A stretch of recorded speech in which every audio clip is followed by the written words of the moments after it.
Bonjour à tous, soyez les bienvenus dans cet instant été. Nous sommes aujourd'hui à Vannes, au cœur du festival Jazz en Ville.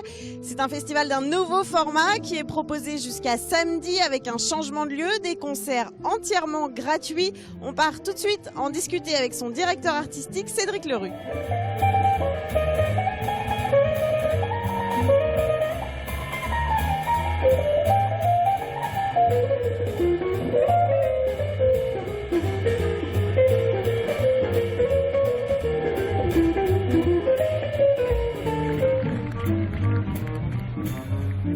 Bonjour Cédric Lerue. Bonjour. Vous êtes donc le directeur artistique de Jazz en Ville, donc ce festival nouveau genre, gratuit. C'est parti depuis ce lundi pour un festival qui se veut plus populaire, du jazz populaire. C'est possible? C'est tout à fait possible. Le jazz, c'est une musique que l'on peut et que l'on doit rencontrer d'ailleurs pour les non-avertis, les gens qui ne le connaissent pas, et puis aussi les avertis, les puristes aussi qui connaissent très bien cette musique. L'idée de ce festival, c'est de mélanger des genres de jazz, c'est de mélanger des profils de musiciens différents, à la fois des artistes de renommée nationale ou internationale, comme Laurent Coulondre, R.L. Besson, Snarky Puppy, je dis, ou aussi de jeunes musiciens, par exemple les Tremplins, qu'on a pu entendre cet après-midi, et aussi des musiciens dans les clubs de la ville. Donc c'est une ville qui va résonner au son du jazz pendant toute une semaine. Donc vous l'avez dit, des concerts sur cette grande scène qui est ici dans ces jardins des remparts où on se trouve, des concerts dans les clubs, les bars que vous avez appelés clubs pour l'occasion. C'est quoi l'ambiance que vous avez envie de créer dans Vannes? Alors l'ambiance qu'on a envie de créer dans Vannes, c'est de la spontanéité, de la proximité, de l'échange et de la découverte. Voilà, je pense qu'on est sur cet axe-là, de pouvoir découvrir évidemment des musiques, mais de pouvoir être très proche des musiciens. C'est vrai que c'est quelque chose moi que j'ai connu dans des clubs, par exemple, aussi bien à Paris ou à l'étranger. De pouvoir être à 2 mètres d'un musicien dans ce genre de musique, c'est vraiment très important et très intéressant pour ressentir justement toute l'énergie du jazz.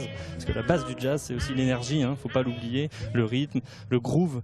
Et voilà, c'est une ville qui va vibrer, qui va résonner toute la semaine, je l'espère, de cette manière. Un budget artistique de 80 000 euros, c'était 200 000 du temps de Jazz à Vannes, on va dire. Vous avez quand même voulu miser sur la qualité. Quel créneau il a fallu emprunter? Alors, il y a des concerts et on a des partenaires également là, qui nous aident beaucoup là, pour cette édition. Et la ville a toujours souhaité, même avec une diminution de budget, rester qualitative dans la programmation artistique. Donc, ce sont des choix, des soirées, réorganisées, peut-être un artiste de moins par soir, mais en tout état de cause, de A à Z, c'est le plan qualitatif sur la musique. Voilà. Donc un pari sur les révélations, R.L. Besson notamment, Laurent Coulondre. Oui, alors Laurent Coulondre qui est justement, qui vient à point nommé aujourd'hui, il y a 15 jours il était à Juan-les-Pins. Juan-les-Pins, sacrée révélation du jazz. Donc c'est voilà, ce qu'on a envie de défendre, outre les conditions budgétaires et voilà, ces contingences, c'est vraiment montrer qu'il y a un gros vivier de musiciens, à la fois français et internationaux, jeunes, qui produisent un jazz vraiment très très très intéressant. Voilà. Merci beaucoup Cédric Lerue. On revient dans un tout petit instant, on va rencontrer Laurent Coulondre. Merci beaucoup. Mais pour l'instant, je vous propose de passer à vos actualités estivales bretonnes. Pour profiter des vacances, mieux vaut qu'elles se passent en sécurité et sans arnaque. Pour prévenir les abus des professionnels de tourisme, les services de l'État multiplient les contrôles pendant la saison. Campings, hôtels ou gîtes sont susceptibles de recevoir la visite de la Direction générale de la concurrence, de la consommation et de la répression des fraudes. Ce mardi, à Brest, la secrétaire d'État à la consommation livre les premiers résultats de cette opération interministérielle vacances mise en place depuis juin dernier. Dans le cadre de ces 40 000 contrôles qui ont été effectués, il y a de l'ordre de 25% qui vont relever d'effractions et donc avoir des suites qui vont être appropriées à ces contrôles. Des sanctions qui peuvent aller jusqu'à la fermeture des établissements. Laurence et son mari gèrent le camping du Goulet à Brest. Ils ont été contrôlés cet été. Les inspecteurs vérifient les panneaux d'affichage, les normes de sécurité ou encore l'hygiène. Un dispositif normal pour Laurence. Ça permet aussi de nous conforter un petit peu, on sait qu'on va dans le bon sens, on est là pour améliorer le produit, pour faire en sorte de donner un maximum de satisfaction à la clientèle. On travaille ensemble. Cette année, les gérants ont dû changer l'affichage sur les machines à laver, tailler les haies autour d'un extincteur peu visible ou encore mettre à jour leur site internet. L'accent est mis sur le numérique cette année. Ces contrôles sont censés permettre aux estivants de profiter des vacances. Aucune liste des établissements contrôlés n'est pourtant dévoilée. Seule solution pour savoir si le camping que vous avez choisi est en règle, regardez les panneaux ou vérifiez que les prix trouvés sur internet sont les mêmes que ceux que vous payez en arrivant. Sculpture, tableaux, photos, l'art contemporain sous toutes ses formes au domaine de Kerguéhennec. Le site fête les 30 ans de son parc de sculpture cet été avec une nouvelle exposition. Son titre, Paysages contemporains, 35 artistes y participent. Un rassemblement d'œuvres provenant essentiellement du FRAC, Fonds régional d'art contemporain de Bretagne. Le FRAC Bretagne est à l'origine de ce lieu en tant que lieu consacré à l'art et particulièrement à la sculpture contemporaine. Grâce à cette formidable initiative, le domaine de Kerguéhennec est devenu un des lieux les plus importants en France et même au plan international du point de vue de la monstration et de la réflexion et de la création sur la sculpture contemporaine. Cet anniversaire est l'occasion pour Kerguéhennec d'acquérir une 33e œuvre monumentale. Celle-ci est à voir dans le jardin potager du château.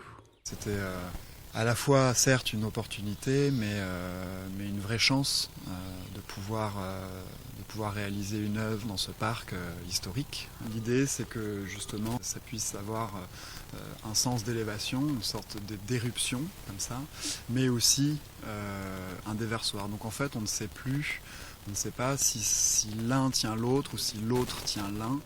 L'exposition, gratuite, est proposée jusqu'au 6 novembre. Vous avez tout l'été pour venir ou revenir au Centre d'art contemporain Morbihanais. Visite à Plougastel pour ce groupe de retraités morlaisiens. Qui dit Plougastel dit bien sûr fraise. Direction donc le musée du patrimoine et de la fraise. Pour commencer, la question sur l'arrivée de ce drôle de fruit qui devint la richesse de la commune à partir du XVIIIe siècle. Comment se fait-il que ce soit Plougastel et pas ailleurs? Eh bien oui, justement. Nous, on avait tout ce qu'il fallait pour la culture des fraises. Plougastel, notre territoire, était fait pour ça. C'est grâce à un homme. Il s'appelait Monsieur Fraisier. On dit qu'il portait un nom prédestiné à découvrir des fraises. Est-ce Monsieur Fraisier qui a donné des plans aux paysans d'ici, ou est-ce les paysans qui l'ont prise du jardin de Brest? On ne sait pas. En tout cas, la fraise est introduite à Keraliou vers 1740, ici dans le nord, mais elle va davantage se développer dans le sud. La fraise a trouvé à Plougastel le bon écosystème à tel point que la production montera à 7000 tonnes annuelles entre les deux guerres. Suite de la visite chez Jean-Jacques Le Gall, producteur installé au nord de la commune. Donc, je m'appelle Jean-Jacques Le Gall, donc je suis producteur de fraises et ancien producteur de tomates, parce qu'il faut savoir que pratiquement tous les serres qui sont à Plougastel ont toutes été en tomates pendant quelques années. Et c'est depuis une quinzaine d'années qu'on a voulu relancer la fraise donc, en serre, parce qu'il n'en a resté plus qu'au musée bientôt et que quelques producteurs retraités qui en faisaient encore en plein champ. Ouvrir ses serres aux visiteurs, le producteur le fait depuis plusieurs années, une démarche naturelle pour ce professionnel. On travaille des centrales d'achat, on travaille avec des clients qui sont basés à Paris, qui sont basés dans le sud de la France. Et le consommateur, je ne le vois pas moi. Donc ça me permet d'avoir une relation avec mon consommateur et d'expliquer un petit peu comment ça se passe notre travail. En jardin suspendu, les gens, c'est vrai qu'assimilent ça du hors-sol. Et quand on explique que le hors-sol, maintenant, c'est parce que ça nous permet d'avoir des équipes qui travaillent debout et qui ramassent des fraises pendant 8 ou 9 heures par jour. Après avoir écouté avec attention les explications sur le mode de culture et l'économie de la fraise, vient le temps de la dégustation. Alors, qu'est-ce que vous pensez des fraises? Très bon. On en a appris beaucoup de choses en fait sur l'origine de la fraise. C'est très bien parce que moi je n'avais pas imaginé de voir cette production hors sol. Vous voyez qu'il y en avait toujours dans les champs. Le lien avec le producteur est établi, c'est l'heure de repartir les bras chargés et l'esprit rempli de l'histoire de Monsieur Fraisier et de son savoureux fruit rouge. Voilà, on est de retour au festival Jazz en Ville sur la grande scène au pied des remparts avec vous, Laurent Coulondre. Bonsoir. Bonsoir. Vous allez vous produire dans quelques instants ici, sur cette grande scène. Au cœur de la scène. Là. Alors, vous avez été élu Révélation 2016 aux Victoires du Jazz. C'était il y a tout juste 10 jours. Est-ce que ça vous donne le sentiment d'arriver devant le public avec un nouveau statut ? Ah, je sais pas, un nouveau statut. Non, c'est vrai que ça donne quand même confiance, c'est vrai. Peut-être c'est vrai qu'il y aura peut-être plus de gens ce soir, peut-être. Après, non, au niveau de mon show, j'ai pas spécialement changé et c'est pas l'idée, il faut que je reste moi-même et je pense que c'est ce qui a dû peut-être m'aider jusqu'à maintenant, donc faut pas changer du tout, mais peut-être une petite... un petit truc en plus. Parce que vous avez déjà connu Van, hein, vous êtes venu l'année dernière, vous avez remporté le tremplin, donc là c'est un retour dans un nouveau festival. Ouais, voilà, avec la chanteuse Laura David que j'accompagnais. Et c'est un vrai plaisir de revenir ici. Et j'ai enregistré aussi mon dernier album au piano barge avec musique à bord. Et du coup, j'étais aussi venu enregistrer 2 autres albums, celui de Sylvain Boeuf et de Pierre de Bettman. Et donc je connais bien Van. Enfin, je connais pas bien, mais en tout cas j'aime bien Van et je suis venu quelques fois et c'est toujours un plaisir. Mais là, je suis sur la grosse scène et c'est encore mieux. Alors justement, cette grosse scène dans ce festival Nouveau Genre gratuit, vous allez jouer devant un public qu'il va falloir peut-être capter. Ça veut dire qu'on joue différemment dans ces conditions-là. C'est vrai qu'il y a voilà, on n'est pas dans un. Nous, on a l'habitude de faire vraiment des festivals de jazz. Avec, bon, il y a des fois des scènes gratuites, mais c'est pas souvent qu'elles sont de cette taille-là. Il faut le souligner. Et c'est vraiment un vrai. Pour nous, c'est un vrai truc. Il n'y a pas de grands musiciens après nous. On a l'habitude de faire plein de premières parties, tout ça. Donc c'est vrai que c'est un challenge.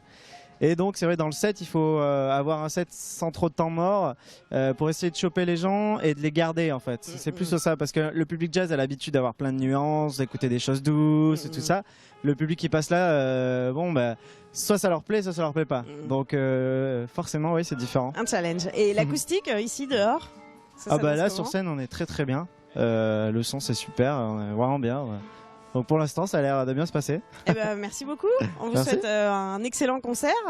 Merci. On arrive au terme de cette émission. Je vous dis à très bientôt. Merci de nous avoir suivis.